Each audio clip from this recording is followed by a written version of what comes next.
Hello, Gavin Hoey here with another Photoshop tutorial, and this week I'm going to show you how to make this postcard montage. I'm even going to show you how to make the background and even these little push pins as well. Now we've only got 10 minutes to fit this in, so we need to get cracking.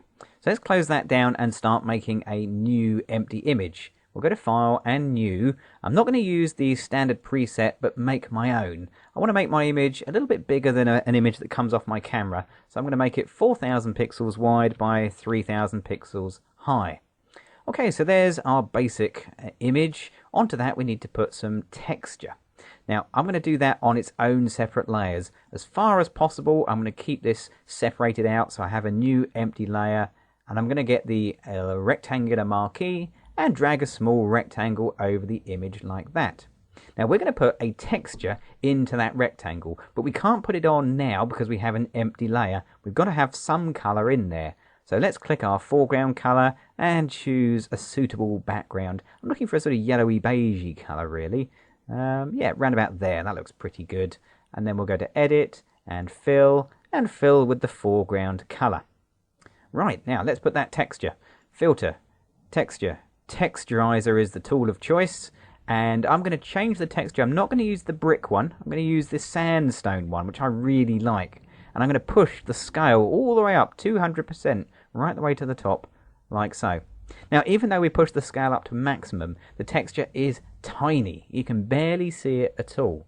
So the trick here is to unselect this and then use the free transform and stretch it out. So we're taking that little texture and we're stretching it out over a much bigger area. And now you can see the texture. Now if we'd have applied it to the whole screen in one go, it would have been really small. But by stretching it out, we're increasing the size, and now we can actually see it working. But it's a bit kind of flat, it's a bit uniform. So we're going to put some shadows and highlights in here by making another new layer, another empty layer, and making another small selection in the corner, and resetting our colors to the standard black and white, and using the filter render clouds filter. There we go. And then get rid of the selection and stretch that out as well, so we do the same thing. Lovely, there we are. Now, same problem we have here. We can't actually see anything else. We've made it really big, but where's the texture gone? Well, it's underneath it on its own layer. So we're going to try and blend these two together using the blend modes. Now, some of them work better than others. I particularly like the soft light one. That seems to work very well indeed. Now, we just need to collapse these layers down to a single background layer. So we'll do that. Flatten image. There we go. And that's our background completed. Now, we need to put some pictures onto that, of course. So I've got one here. Here we go. Now these pictures I've kind of worked on already. We'll just get the move tool and drag and drop it on.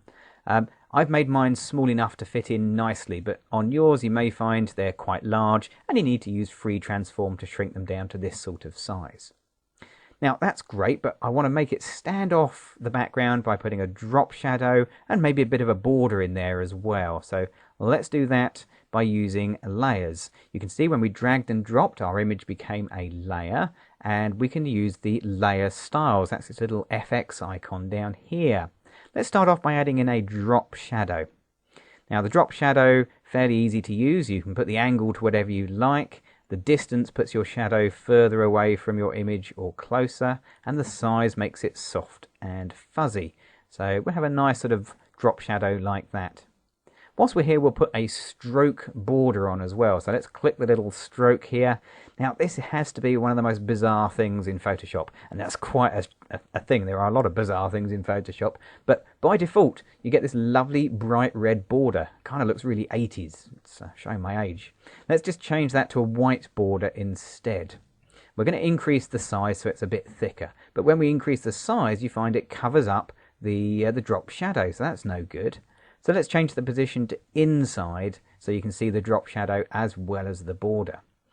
Okay, there we go. So that's added in our border effect. It's added it in as a little layer FX. You can see it there, and we're going to be using that to our advantage later on. Okay, so we better find some more pictures to go on here. So I've got another one here, and we're going to just drag and drop that on using the same trick, using the move tool, and just dragging and dropping like that. And we'll keep adding images in. I've got about 6 or 7 to add in total. There we go. And we'll find another one. Not worrying where they're going for now because I'll sort them out. Now you'll notice these are all images of Venice. And we've got our little gondola here, or gondolier. He took us round the Venice area, and it was lovely. And he sang away, and he said, if you pay me a bit more money, I will stop singing. I was tempted to pay him, to be honest. Fortunately, he was better at boating than he was at singing. Okay, last one. Here we go. Nice evening sunset in Venice. Great. So there we are. There's all the pictures together on the screen. Now we can sort these out. But at the moment, I can only move one layer around. But the trick up here, top corner, when you have the move tool active, top left, choose auto select layer. Now normally I recommend people to turn that off because it can be really annoying. But for this job, we're going to turn it on. So let's just move this around and we'll put this one. Where should we put that one? Down there maybe. That one across. And they can go almost anywhere you want to, really, of course. I mean, I'm trying to just get a kind of pattern going on here so these don't all line up. Because what I don't want is this sort of regular pattern like that.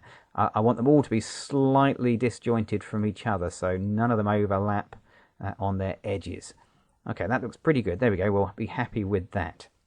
Now, that's the images in place, but each one now needs its own separate border and own separate drop shadow. Now, that can be a bit of a pain because it took us a minute or two, and this is only a 10-minute video. So here's the trick. Where we did one, we have this little FX icon on its layer. Okay. Now, if we hold the Alt key or the Option key on a Mac, I can drag that FX onto another layer, and rather than it taking it off, it copies it. So I can keep adding it on to these layers, all of them like that, until every single one has its own layer style. Brilliant, there we go. So that's added in the same effect to every image. And the only thing we're left to do now is to add in the little push pins in the corner, the little drawing pins. So let's go in nice and tight here. And we'll do these on their own layer, of course. Try and keep things separated out as much as possible. We'll make a small circular selection using the elliptical marquee. I'm going to hold Shift on the keyboard. That'll make sure that my selection is a perfect circle. Now I want sort of gold push pins, so let's make this colour, let's choose a sort of yellowy goldy colour from up here, and we'll have a darker version for the background. So let's find a sort of darker gold. Yeah, there we go, that looks pretty good. And then we're going to put a gradient just inside this circle. So we'll get the gradient tool, we'll make sure we're working on the radial gradient, the circular one, and starting from the middle we'll just drag out like that. So we get a kind of lighter center and a darker edge. We'll put a little bit of white in there as well. Let's get white as our foreground color. We'll get a very small paintbrush and add a dot of white just to give it a little highlight, a little zing point. Then to really blend it in, we'll go to Filter, Blur, and Gaussian Blur. Okay, so we're going to Gaussian Blur. That's too much, just a little bit like that, just to soften down the edges and soften in that blending. Right, okay, we'll get rid of the selection, select and deselect.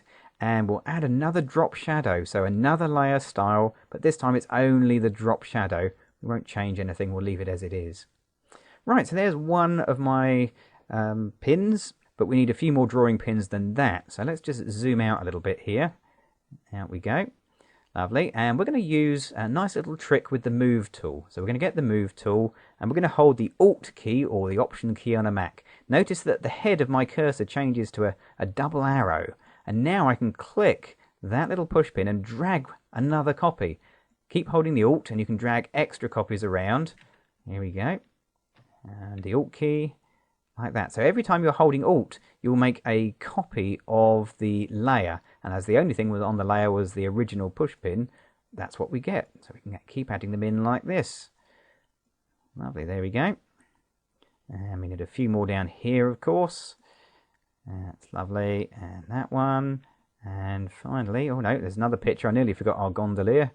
There we go, and over to that side as well. Put it on there. Oh, that's it. Oops, got too many now. Typical. There we go. Look at that. Wonderful. Okay, so there we go. So there is our sort of postcard montage, all pinned to our lovely new board, and we managed to fit it in just under 10 minutes.